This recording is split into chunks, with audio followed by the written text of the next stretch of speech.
નમસ્કાર મિત્રો, જન્ય ફિઝિક્સમાં આપ સૌનું સ્વાગત છે. આજે આપણે ધોરણ 9નું ચેપ્ટર નંબર 8 જેનું નામ છે ગતિ એનો ખ્યાલ મેળવવા જઈ રહ્યો છે. આજે આપણે લેક્ચર બીજો છે જેમાં આપણે સમાવેશ કરેલો છે ગતિનું વર્ણન, સુરેખપથ પર ગતિ, નિયમિત ગતિ તથા અનિયમિત ગતિ. તો ચાલો શરૂ કરીએ. ગતિનું વર્ણન.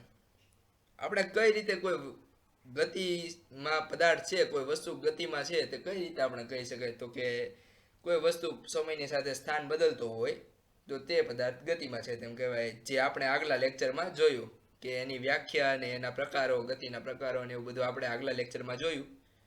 હવે ગતિનું વર્ણન આપણે શીખવાનું છે કે ગતિનું વર્ણન કઈ રીતે કરી શકાય. તો ગતિનું વર્ણન કરવા માટે આપણે એક સંદર્ભ બિંદુની જરૂર પડે. તો આ માટે હું તમને એક ઉદાહરણ આપું કે સુરત દૂર છે. સુરત દૂર છે તો આપણા મનમાં પ્રશ્ન ઉઠે કે કોનાથી દૂર, કેટલું દૂર? તો આપણે એમ કહી બે સંદર્ભ બિંદુ લઈએ આપણે, અમદાવાદ અને નવસારી. તો સુરત છે એ અમદાવાદથી દૂર છે જ્યારે નવસારીથી નજીક છે. આમ આપણે જો પહેલા વાક્યને દર્શાવવું હોય તો આ રીતે દર્શાવી શકાય કે સુરત અમદાવાદથી દૂર છે. જ્યારે આપણે પહેલા શું બોલ્યા હતા કે સુરત દૂર છે, જ્યારે બીજા વાક્યમાં શું છે? સુરત અમદાવાદથી દૂર છે. તો આમ અમદાવાદ છે એ સુરતનું સ્થાન દર્શાવે છે કે સુરત અમદાવાદથી કેટલું દૂર છે. આથી આપણે સુરતનું સ્થાન નક્કી કરી શકીએ છીએ. આપણે તેનું બીજું ઉદાહરણ લઈએ તો 3 વ્યક્તિ ઊભા છે જેના નામ અનુક્રમે વ્યક્તિ 1, વ્યક્તિ 2, વ્યક્તિ 3 આપી દઈએ. તો આપણે વ્યક્તિ 3 નું સ્થાન નક્કી કરવું છે વ્યક્તિ 1 અને વ્યક્તિ 2 ની સાપેક્ષે. તો અહીં બધા વચ્ચેનું અંતર આપેલું છે. વ્યક્તિ 3 નું સ્થાન વ્યક્તિ 1 અને વ્યક્તિ 2 ની સાપેક્ષે નક્કી કરવું છે. તો વ્યક્તિ 3 વ્યક્તિ 1 ની સાપેક્ષે કેટલા મીટર દૂર છે? તો આપણે આકૃતિ પરથી જોઈ શકાય કે 15 મીટર દૂર છે. જ્યારે એનો એ જ વ્યક્તિ વ્યક્તિ 3 એ વ્યક્તિ 2 ની સાપેક્ષે 10 મીટર દૂર છે. તો આમ કોઈ વસ્તુની સાપેક્ષે દૂર અથવા નજીક હોઈ શકે. આ ઉદાહરણ મેં સુરતવાળા ઉદાહરણ પરથી આપણે કહી શકાય કે અમદાવાદથી દૂર છે જ્યારે નવસારીથી નજીક છે. આમ સુરત તો રહ્યું ત્યાંનું ત્યાં જ, પણ અમદાવાદ અને નવસારી બંને જુદા જુદા સ્થાન હોવાથી આપણે સુરતનું સ્થાન નક્કી કરતી વખતે સુરત કોઈનાથી દૂર પણ હોઈ શકે અને કોઈની નજીક પણ હોઈ શકે. તે જ રીતે વ્યક્તિ 3 છે એ વ્યક્તિ 1 ની દૂર પણ હોઈ શકે અને વ્યક્તિ 2 થી નજીક પણ હોઈ શકે. આમ આપણે કોઈ વસ્તુનું સ્થાન દર્શાવવા માટે કોઈ સંદર્ભ બિંદુની જરૂર પડે. આ ઉપરથી આપણે કહી શકાય કે ગતિ એ સાપેક્ષ ખ્યાલ છે, એટલે કે કોઈની સાપેક્ષે આપણે ગતિ માપવી પડે છે. તો હવે આપણે એક સવાલ લઈએ. ખૂબ જ અગત્યનો સવાલ છે મિત્રો કે ગતિનું વર્ણન સમજાવો. તો મેં કીધું તેમ ગતિ એ સાપેક્ષ ખ્યાલ છે. આપણે કોઈ વસ્તુનું સ્થાન નક્કી કરવા માટે કોઈ સંદર્ભ બિંદુની જરૂર પડે છે. તો આપણે આગળના ઉદાહરણમાં જોયું કે નહીં કે વ્યક્તિ 3 નું આપણે સ્થાન નક્કી કરવું છે તો વ્યક્તિ 1 અને વ્યક્તિ 2 બંને સંદર્ભ બિંદુ વર્તે છે, સંદર્ભ બિંદુ તરીકે વર્તે છે. કોઈ ચોક્કસ બિંદુની સાપેક્ષે વસ્તુની જગ્યાને તે વસ્તુનું સ્થાન કહેવામાં આવે છે. માનો કે તમે તમારા કબાટની બાજુમાં બેઠા છો, એટલે કે કબાટની બાજુમાં બેઠા છો. તો કબાટ છે કોઈ ચોક્કસ બિંદુ થયું અને તમે વસ્તુ થયા. તો તમારી જગ્યા છે તે કબાટની સાપેક્ષે તમારું સ્થાન દર્શાવે છે કે તમારું સ્થાન કબાટથી એટલું છે, એટલે કે કબાટથી એટલું દૂર છે. તો તમારું સ્થાન તે દેખાડે છે કબાટની સાપેક્ષે. તો આપણે કીધું કે સંદર્ભ બિંદુ તો સમજી ગયા, પણ સંદર્ભ બિંદુની વ્યાખ્યા શું કહેવાય કોને? તો સંદર્ભ બિંદુની વ્યાખ્યા કંઈક આ પ્રમાણે છે કે જે ચોક્કસ બિંદુથી વસ્તુનું સ્થાન દર્શાવીએ તેને સંદર્ભ બિંદુ કહેવામાં આવે છે. જે ચોક્કસ બિંદુથી વસ્તુનું સ્થાન દર્શાવીએ તે બિંદુને સંદર્ભ બિંદુ કહે છે. આ સંદર્ભ બિંદુને ઉગમ બિંદુ તરીકે લેવામાં આવે છે. આ પરિસ્થિતિ ક્યારે થાય કે કોઈ વસ્તુનું સ્થાન દર્શાવવા માટે જે સંદર્ભ બિંદુ લઈએ તેને ઉગમ બિંદુ કહેવામાં આવે છે.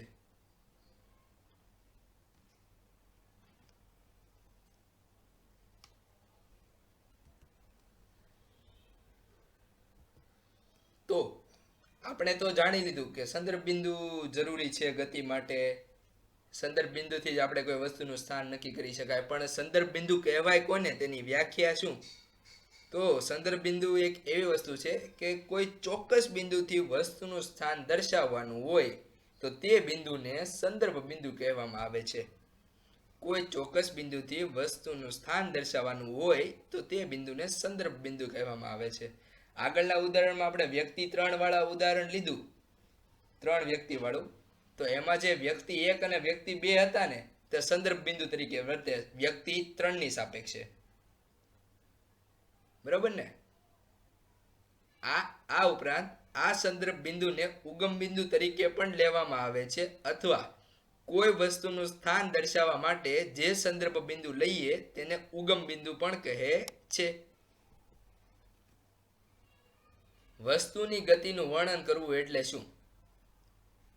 વસ્તુની ગતિનું વર્ણન કરવું એટલે કે કોઈ પદાર્થનું સ્થાન નક્કી કરવું, તે પદાર્થનો વેગ નક્કી કરવો, તે પદાર્થનો પ્રવેગ નક્કી કરવો. આ ઉપરાંત બધામાં થતો ફેરફાર એટલે કે સ્થાનમાં કેટલો ફેરફાર થાય છે સમયની સાથે, વેગમાં સમયની સાથે કેટલો ફેરફાર થાય છે, આ બધું આપણે જાણી શકીએ વસ્તુની ગતિના વર્ણન પરથી. આ ઉપરાંત તેના ફેરફારો માટેના કારણો વિશે માહિતી પણ મેળવી શકીએ કે આ ફેરફારો કયા કારણોસર થયા. હવે આપણે આગળ વધીએ તેની પહેલા આપણે બે ટર્મિનોલોજી એટલે કે બે રાશિઓ આપણે ઇન્ટ્રોડ્યુસ એટલે કે દેખાડવામાં આવી છે કે પથ લંબાઈ અને બીજી છે સ્થાનાંતર. બંનેની વ્યાખ્યા એક એક કરીને જોઈએ કે પથ લંબાઈ એટલે શું. પથ લંબાઈ એટલે કોઈ પદાર્થ દ્વારા કાપવામાં આવેલું કુલ અંતર ને તે પદાર્થે કાપેલા અંતર અથવા પથ લંબાઈ કહેવામાં આવે છે. મિત્રો અહીં ધ્યાન રાખજો, મેં વચ્ચે બોલું છું કુલ અંતર. કુલ અંતરને તે પદાર્થે કાપેલો અંતર અથવા તો પથ લંબાઈ કહેવામાં આવે છે. જ્યારે સ્થાનાંતર એટલે શું કે પદાર્થના પ્રારંભિક સ્થાન અને અંતિમ સ્થાન વચ્ચેના લઘુત્તમ અંતરને પદાર્થનું સ્થાનાંતર કહેવામાં આવે છે. પદાર્થના પ્રારંભિક સ્થાન અને અંતિમ સ્થાન વચ્ચેના લઘુત્તમ અંતરને સ્થાનાંતર કહે છે. એટલે કે પદાર્થે પોતે જાતિ ગતિ શરૂ કરી અને જ્યાં તેને ગતિ પૂર્ણ કરી એટલે કે હલનચલન કરવાનું શરૂ કર્યું અને હલનચલન કરવાનું બંધ કર્યું, તે બે બિંદુ વચ્ચેના લઘુત્તમ અંતરને એટલે કે નાનામાં નાના અંતરને, ઓછામાં ઓછા અંતરને પદાર્થનું સ્થાનાંતર કહેવામાં આવે છે. સુરેખ પથ પર ગતિ. તો આપણે આગળના લેક્ચરમાં જોયું કે સુરેખ પથ પર ગતિ કેવા પ્રકારની હોય અને કઈ રીતે તેનું એનિમેશન દ્વારા આપણે સમજ્યા હતા કે સીધી રેખા પર ગતિ કરતા હોય તો તે પદાર્થ સુરેખ પથ પર ગતિ કરતા હોય તેમ કહી શકાય છે. તો હવે આપણે આ કોન્સેપ્ટ દ્વારા આપણે શીખીએ કે અંતર અને સ્થાનાંતર વચ્ચે કઈ રીતે ભેદ પાડી શકાય અને આપણે કઈ રીતે તેનું મૂલ્ય અને કઈ રીતે અંતર અને સ્થાનાંતર શોધી શકાય તે જાણીએ. તો અહીં આકૃતિમાં દર્શાવ્યા પ્રમાણે કોઈ વસ્તુ O, C, B, A બિંદુ ઉપર જુદા જુદા સમયે જુદા જુદા સ્થાને છે. જ્યાં O, C, B, A બિંદુ એ જુદા જુદા સમયે જુદું જુદું સ્થાન દર્શાવે છે. તો આપણે એમ કહી શકાય કે વસ્તુ O બિંદુ પર હતો ત્યારે 0 કિલોમીટર અંતર કાપ્યું. C બિંદુએ છે તો તે 25 કિલોમીટર અંતર કાપે છે. B કિલોમીટરે હોય ત્યારે વસ્તુએ 35 કિલોમીટર અંતર કાપ્યું છે અને એક બિંદુએ પદાર્થ આવે તો તેણે 60 કિલોમીટર અંતર કાપ્યું હોય તેમ કહેવાય. તો પદાર્થ ઓ બિંદુથી ગતિ કરવાનું શરૂ કરે છે, પદાર્થ ઓ બિંદુથી સુરેખ પથ પર ગતિ કરવાનું શરૂ કરે છે અને એ બિંદુ સુધી પહોંચે છે. આથી પદાર્થે 60 કિલોમીટર અંતર કાપી એમ કહી શકાય. હવે પદાર્થ વળી પાછો એ થી બી બિંદુ તરફ જાય છે. તો એ થી બી બિંદુ સુધી જતો હોય તો પદાર્થે 60 માઇનસ 35 એટલે કે 25 કિલોમીટર જેટલું અંતર કાપ્યું છે તેમ કહી શકાય. વળી પાછો બી થી સી બિંદુ સુધી જાય છે. તો બી થી સી બિંદુ સુધી જતો હોય તો પદાર્થે 35 માઇનસ 25 એટલે કે 10 કિલોમીટર, ટોટલ એ થી સી સુધીનું અંતર 35 કિલોમીટર જેટલું અંતર કાપ્યું છે તેમ કહી શકાય છે. આપણે જો એસી જોતું છે, આપણે એસી તો આખી સ્કેલમાંથી ઓસી બાદ કરી નાખીએ તો આપણને મળે છે 35 કિલોમીટર. આથી પદાર્થે કાપેલું કુલ સ્થાનાંતર OA પ્લસ AC એટલે કે શરૂઆત O થી કરી, પછી A પર આવ્યો, A પર આવીને ફરી પાછો C બિંદુ પર આવ્યો તો O થી A વચ્ચેનું અંતર 60 કિલોમીટર, A થી C બિંદુ વચ્ચેનું અંતર 35 કિલોમીટર. આમ ટોટલ 95 કિલોમીટર પદાર્થે અંતર કાપ્યું છે તેમ કહી શકાય. જ્યારે પદાર્થનું સ્થાનાંતરની વ્યાખ્યા શું કહે છે કે પદાર્થના પ્રારંભિક સ્થાન અને અંતિમ સ્થાન વચ્ચેના લઘુત્તમ અંતરને તે પદાર્થનું સ્થાનાંતર કહેવાય. તો અહીં પ્રારંભિક સ્થાન કયું છે? O બિંદુ. અને અંતિમ સ્થાન ફરી પાછો તે O થી A બિંદુ અને B થી C બિંદુ એટલે કે અંતિમ સ્થાન પણ C બિંદુ છે. તો પ્રારંભિક સ્થાન O અને અંતિમ સ્થાન C વચ્ચેનું અંતર કેટલું છે? તો કે 25 કિલોમીટર. તો આમ પદાર્થે 25 કિલોમીટર સ્થાનાંતર કર્યું છે તેમ કહી શકાય. તો આપણને એમ થાય કે પદાર્થ લઘુત્તમ જ્યાં શરૂ કર્યું હોય એટલે કે પદાર્થે ગતિ જ્યાંથી શરૂ કરી હોય ત્યાં પૂરી કરે તો સ્થાનાંતર કેટલું થાય? તો એનું ઉદાહરણ પણ આપણે જોઈએ. વળી પાછી આકૃતિ કે O બિંદુથી શરૂ કરીને C, B, A બિંદુ સુધી ગતિ કરે છે. O બિંદુથી શરૂ કરીને A બિંદુ સુધી ગતિ કરે છે. હવે A થી B બિંદુ પર આવે છે અને B થી C બિંદુ પર આવે છે અને C થી વળી પાછો O બિંદુ પર જ આવે છે. આથી પદાર્થે જ્યાંથી ગતિ કરવાનું શરૂ કર્યું ત્યાં ને ત્યાં તે ગતિ કરવાનું પૂરું કરે છે. O બિંદુથી શરૂ કર્યું હતું, O બિંદુ પર જ પૂર્ણ કરે છે. તો પદાર્થે કાપેલું કુલ અંતર અને સ્થાનાંતર કેટલું થશે? તો પદાર્થે કાપેલું કુલ અંતર O થી A સુધી 60 કિલોમીટર અને A થી O સુધીનું 60 કિલોમીટર એટલે કે અંતર 120 કિલોમીટર જેટલું થશે. જ્યારે સ્થાનાંતરની વ્યાખ્યા કહે છે કે લઘુત્તમ અંતર પ્રારંભિક સ્થાન અને અંતિમ સ્થાન વચ્ચેના લઘુત્તમ અંતરને વસ્તુનું સ્થાનાંતર કહેવાય. તો પ્રારંભિક સ્થાન પણ ત્યાં છે અને અંતિમ સ્થાન પણ ત્યાં છે.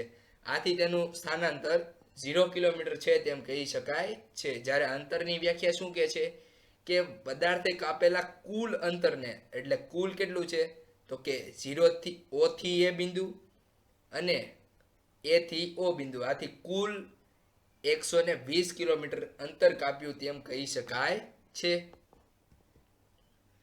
અહીં આપણે નોંધ લઈએ કે અંતરનું મૂલ્ય શૂન્ય હોતું નથી. જ્યારે સ્થાનાંતરનું મૂલ્ય શૂન્ય હોઈ શકે, આપણે આગળના ઉદાહરણમાં જોયું ને કે પદાર્થે પોતાનું જ્યાંથી ગતિ કરવાની શરૂ કરી હતી ત્યાંને ત્યાં પાછો આવ્યો તો પણ તેનું અંતરનું મૂલ્ય શૂન્ય નથી થતું.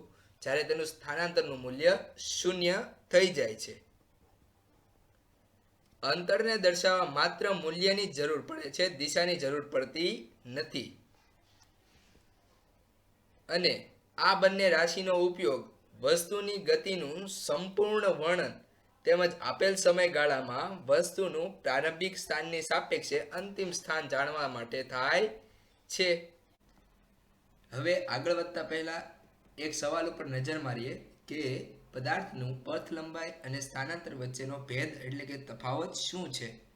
તો તેના તફાવતના કંઈક આ મુદ્દા લખી શકાય કે ગતિ કરતા કણ વડે કપાયેલું સાચું અંતર પથ લંબાઈ દર્શાવે છે, જ્યારે સ્થાનાંતર એક જ દિશામાં ગતિ કરતા ન હોય તેવા પદાર્થનું સાચું મૂલ્ય દર્શાવી શકતું નથી. એક જ દિશામાં ગતિ ન કરતા હોય તો તે કણ વડે કપાયેલું સાચું મૂલ્ય સ્થાનાંતર દર્શાવતું નથી. બીજો મુદ્દો કે પથ લંબાઈ હંમેશા ધન હોય છે, જ્યારે સ્થાનાંતર ધન, ઋણ કે શૂન્ય હોઈ શકે છે. ત્રીજો મુદ્દો, પથ લંબાઈ અદિશ રાશિ છે, જ્યારે સ્થાનાંતર સદિશ રાશિ છે. અહીં અદિશ રાશિ અને સદિશ રાશિ બંનેનો ઉપયોગ આપણે 11મા ધોરણમાં કરવાનો છે વિજ્ઞાન પ્રવાહમાં. જેનો અત્યાર પૂરતો એક ખ્યાલ આપું તો અદિશ રાશિ શું છે કે કોઈ વસ્તુને મૂલ્યની જ જરૂર પડે, દિશાની જરૂર પડતી નથી, તો તેવી રાશિને અદિશ રાશિ કહે છે. જ્યારે સ્થાનાંતરને સદિશ રાશિ એટલે કે સ્થાનાંતરને દર્શાવવા મૂલ્ય અને દિશા બંનેની જરૂર પડે છે. આથી સ્થાનાંતર સદિશ રાશિ છે. ચોથો મુદ્દો કે ગતિ થતી હોય તો તે પદાર્થના અંતરનું મૂલ્ય ક્યારે પણ શૂન્ય હોતું નથી. ગતિ થતી હોય ત્યારે તે પદાર્થનું મૂલ્ય શૂન્ય, અંતરનું મૂલ્ય શૂન્ય હોતું નથી. જ્યારે સ્થાનાંતરનું મૂલ્ય શૂન્ય હોઈ શકે જ્યારે પદાર્થ ગતિમાં હોય ત્યારે. આ ઉપરાંત પાંચમો મુદ્દો હોય તો આ પ્રમાણે કંઈક છે કે જો કોઈ પદાર્થ સુરેખ પથ પર ગતિ ન કરતો હોય તો પથ લંબાઈનું મૂલ્ય સ્થાનાંતર કરતાં વધુ હોય એટલે કે મોટું હોય છે. જે બંનેમાં કોમન મુદ્દા છે, એટલે કે એક સરખા જ છે કે જો કોઈ પદાર્થ સુરેખ પથ પર ગતિ ન કરતો હોય તો તે પદાર્થ પરનું પથ લંબાઈનું મૂલ્ય સ્થાનાંતર કરતાં વધુ હોય છે. છઠ્ઠો મુદ્દો કે તેના પરથી દરેક વખતે પદાર્થનું અંતિમ સ્થાન નક્કી કરી શકાતું નથી. જ્યારે સ્થાનાંતરથી પદાર્થનું અંતિમ સ્થાન નક્કી કરી શકાય છે કે પદાર્થ અંતિમ સ્થાન ક્યાં હશે. હવે આપણે હજુ એક ઉદાહરણ લઈએ જેનાથી આપણે પથ લંબાઈ અને સ્થાનાંતર વચ્ચેનું અંતર ખબર પડી શકે કે બંને વચ્ચે ભેદ શું છે. તો અહીં કોઈ વસ્તુ એ બિંદુ પર પડેલી છે, એટલે કે પોતાની ગતિની શરૂઆત એ બિંદુથી કરે છે અને ગતિની પૂર્ણ ડી બિંદુ પર કરે છે. તો વસ્તુ એ થી બી તરફ ગઈ, પછી બી થી સી તરફ ગઈ, પછી સી થી ડી તરફ ગઈ. આથી વસ્તુ પોતાની ગતિની શરૂઆત એ બિંદુથી કરીને ડી બિંદુ પર પૂર્ણ કરે છે. આથી સ્થાનાંતર કેટલું થશે? એ થી ડી બિંદુ તરફ જાય એટલું સ્થાનાંતર થાય. કારણ કે લઘુત્તમ અંતર કેટલું છે એ થી ડી વચ્ચેનું? તો એ ડી જેટલું જ લઘુત્તમ અંતર છે. એ બી, બી સી, સી ડી એ તો લઘુત્તમ અંતર ના થાય. આથી તેના વચ્ચેનું લઘુત્તમ અંતર એડી જેટલું હોવાથી સ્થાનાંતર એડી છે તેમ કહી શકાય. આપણે કુલ અંતર અને સ્થાનાંતર જોતું હોય તો આ રીતે મળી શકે. કુલ અંતર કેટલું? એ બી પ્લસ બીસી પ્લસ સીડી. જ્યારે સ્થાનાંતર કેટલું થાય? એ થી ડી સુધી એટલે કે એડી જેટલું. હવે આપણે તેનું તે જ ઉદાહરણ પણ વસ્તુ પોતાની ગતિ જ્યાંથી શરૂ કરે છે ત્યાં પૂર્ણ કરી દે છે. તો વસ્તુ એ થી બી સુધી ગતિ કરે છે, બી થી સી બિંદુ સુધી, સી થી ડી બિંદુ અને ડી થી એ બિંદુ સુધી ગતિ કરે છે. તો આમ વસ્તુએ કાપેલું કુલ અંતર કેટલું થશે? તો કુલ અંતર થાય એ બી પ્લસ બીસી પ્લસ સીડી પ્લસ ડીએ એટલું કુલ અંતર થાય. જ્યારે સ્થાનાંતર કેટલું થશે? જ્યાંથી શરૂ કર્યું હતું ત્યાં પૂર્ણ કરી દીધું તો સ્થાનાંતર કેટલું? શૂન્ય થાય.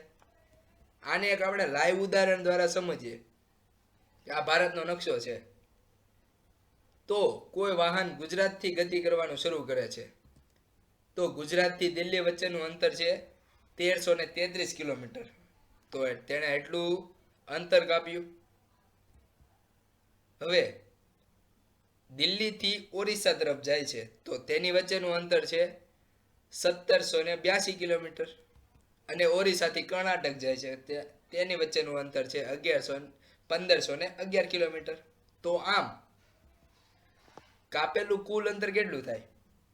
તો કે 1333 kilometre plus 1782 kilometre plus 1511 kilometre, એટલે કુલ અંતર થાય 4626 કિલોમીટર.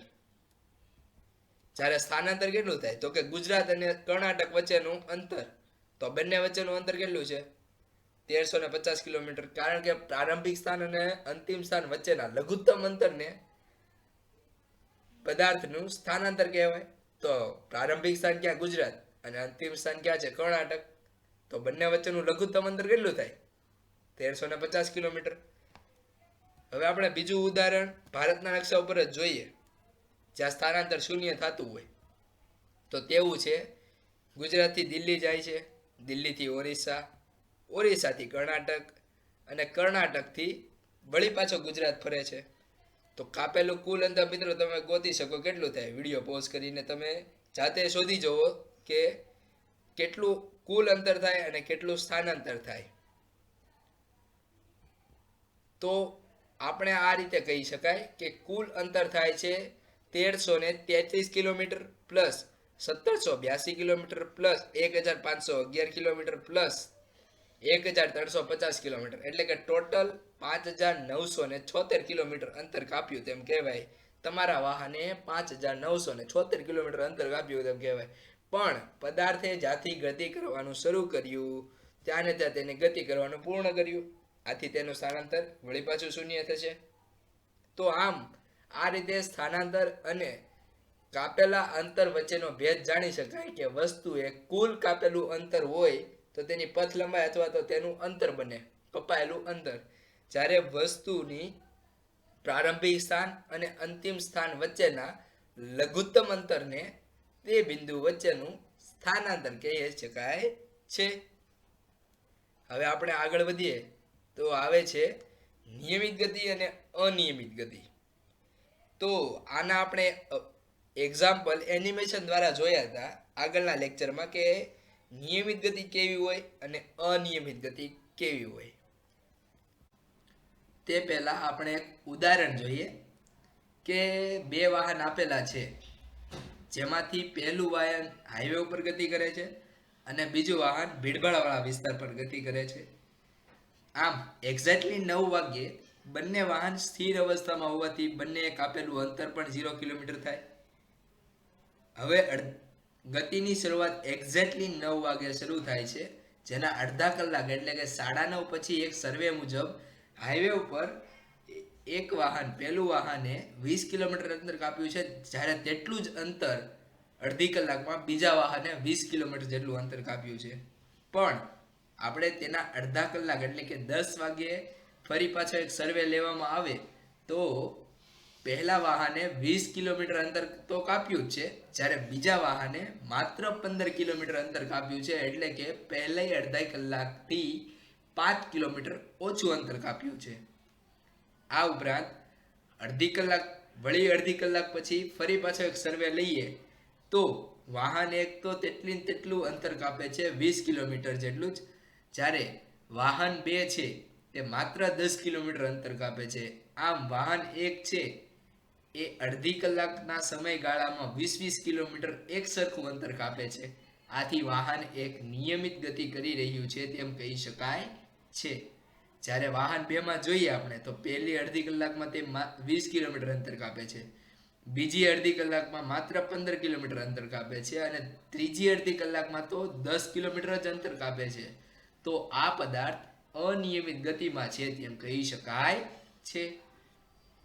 હવે આપણે નિયમિત ગતિ અને અનિયમિત ગતિની વ્યાખ્યાઓ જોઈએ અને તેનું એનિમેશન પણ જોઈએ કે નિયમિત ગતિ કોને કહેવાય કે જો કોઈ પદાર્થ એક સરખા સમયગાળામાં એક સરખું અંતર કાપતો હોય તો તે પદાર્થ નિયમિત ગતિમાં છે તેમ કહી શકાય છે. જો કોઈ પદાર્થ એક સરખા સમયગાળામાં એક સરખું અંતર કાપતો હોય તો તે પદાર્થ નિયમિત ગતિમાં છે તેમ કહી શકાય છે. તેનું ઉદાહરણ જોઈએ તો મેં હમણાં હાઈવે વાળું ઉદાહરણ આપ્યું તે છે કે કલાકમાં માનો કે આ ગાડીઓ બધી 50 કિલોમીટર અંતર કાપે છે, તો 50 કિલોમીટર અંતર કાપતું હોવાથી બધી જ ગાડીઓનો વેગ એટલે કે કોઈ એક ગાડીને આપણે લઈ લઈએ તો એ નિયમિત ગતિ કરે છે તેમ કહી શકાય છે. પણ ભીડભાડવાળા વિસ્તારમાં ટ્રાફિક સિગ્નલોના કારણે, કોઈ એક્સિડન્ટના કારણે, તેના લીધે તે એક સરખા સમયગાળામાં એક સરખું અંતર કાપી શકતું નથી. આથી તે અનિયમિત ગતિ કરે છે તેમ કહી શકાય. તો અનિયમિત ગતિની આપણે વ્યાખ્યા જોઈએ તો અનિયમિત ગતિ, જો કોઈ વાહન એક સરખા સમયગાળામાં એક સરખું અંતર ન કાપતું હોય, એટલે કે અવ્યવસ્થિત ગતિ કરતું હોય, તો તે ગતિને અનિયમિત ગતિ કહેવામાં આવે છે. નિયમિત ગતિ એટલે શું? કોઈ પદાર્થ વ્યવસ્થિત ગતિ કરતો હોય છે. જ્યારે અનિયમિત એટલે શું? કોઈ અનિયમિત એટલે કે અસ્તવ્યસ્ત હોય, તો તે પદાર્થ અનિયમિત ગતિ કરતો હોય તેમ કહી શકાય છે. એક સરખા સમયગાળામાં એક સરખું અંતર ન કાપતો હોય તો તે પદાર્થ અનિયમિત ગતિમાં છે તેમ કહી શકાય છે. તો જો આ મેં ફોટો મૂકેલો છે, તેમાં દેખાડવામાં આવી રહ્યું છે કે સિગ્નલ વાળો એરિયો છે, તો સિગ્નલ વાળા એરિયામાં કોઈ ટ્રાફિકના નિયમોનું પાલન નથી કરતું, એટલે બધાને ટ્રાફિકનો સામનો કરવો પડે છે. આથી આમાં જો કોઈ વાહન નિયમિત ગતિ કરતું વાહન આવી ગયું હોય તો તે અનિયમિત ગતિ પણ કરવા મળે, કારણ કે ઘડીક તે લીવર આપે અને ફરી પાછી બ્રેક મારીને ઊભું રાખી દે. આથી આમ તે પદાર્થ વારાફરતે જુદા જુદા સમયગાળામાં એક સરખું અંતર કાપી શકતો નથી. આ બીજું ઉદાહરણ કે કોઈ નેશનલ હાઈવે ઉપરથી કોઈ વાહન સિટી એરિયામાં આવી રહ્યું છે, આથી તે નિયમિત ગતિમાંથી અનિયમિત ગતિમાં ફેરવાઈ જાય છે. એક સરખા સમયગાળામાં એક સરખું અંતર કાપશે નહીં. તો હવે નિયમિત ગતિ અને અનિયમિત ગતિ વચ્ચેનો તફાવત લખો. આ પ્રશ્ન 2 થી 3 માર્ક્સમાં પૂછાઈ શકે છે કે નિયમિત ગતિ અને અનિયમિત ગતિ વચ્ચેનો તફાવત લખો. તો જેના મુદ્દા કંઈક આ પ્રમાણે આપી શકાય કે નિયમિત ગતિ કરતો પદાર્થ સમાન સમયગાળામાં સમાન અંતર કાપે છે, એક સમાન સમયગાળામાં એક સમાન અંતર કાપે છે, જ્યારે અનિયમિત ગતિ કરતો પદાર્થ એક સરખા સમયમાં એક સરખું અંતર કાપતો નથી. બીજો મુદ્દો કે નિયમિત ગતિ કરતા પદાર્થની ઝડપ એક સરખા સમયગાળામાં એક સરખી હોય છે, જ્યારે અનિયમિત ગતિ કરતા પદાર્થની ઝડપ એક સરખા સમયગાળામાં જુદી જુદી હોય છે.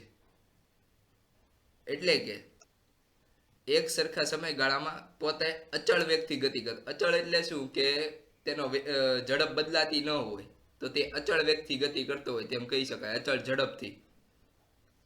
પણ અનિયમિત ગતિમાં એવું હોતું નથી, તે વારાઘડીએ પોતાની ગતિમાં ફેરફાર કરે છે, આથી તે અચળ વેગથી ગતિ નથી કરતો તેવું કહી શકાય છે. ત્રીજો મુદ્દો કે આ ગતિમાં એટલે કે નિયમિત ગતિમાં અંતર અને સમયનો આલેખ સુરેખ મળે છે. સુરેખ એટલે સીધી લીટી, એમ સુરેખ મળે છે. આલેખ આપણે જો દોરવામાં આવે, આપણે કોઈ અવલોકનથી અંતર અને સમય બંને આપેલા છે અને તેનો આલેખ દોરવામાં આવે અને જો સીધી રેખામાં મળે તો તે પદાર્થ નિયમિત ગતિ કરી રહ્યો છે તેમ કહી શકાય છે. જ્યારે અનિયમિત ગતિમાં શું હોય કે આપણને અંતર અને સમયનો આ જે બિંદુઓ આપેલા છે તે બિંદુને જોડીને તે સીધી રેખા ન બનાવતો હોય, એટલે કે વાંકા ચૂકું રેખા બનાવતું હોય, તો તે અનિયમિત ગતિ કરી રહ્યો છે તેમ કહી શકાય. એટલે કે સુરેખા ન હોય તો તેવી ગતિ અનિયમિત ગતિ કહી શકાય છે. હવે નિયમિત ગતિ અને અનિયમિત ગતિના ઉદાહરણો જોઈએ. તો નિયમિત ગતિમાં છે ઘડિયાળના તમામ કાંટામાં સેકન્ડ કાંટો, મિનિટ કાંટો અને કલાક કાંટો પણ નિયમિત ગતિ કરી રહ્યા છે તેમ કહી શકાય છે. જ્યારે અનિયમિત ગતિમાં ટ્રાફિકવાળા માર્ગ પર વાહનોની ગતિ અનિયમિત ગતિ કહેવામાં આવે છે. તો આજના માટે એટલું જ. આપણે મળીશું આગલા લેક્ચરમાં, વિડીયો લેક્ચર 3, જેમાં ટોપિકનો સમાવેશ કરેલો હશે ગતિનો દર અને દિશા સાથે ઝડપ. Thank you.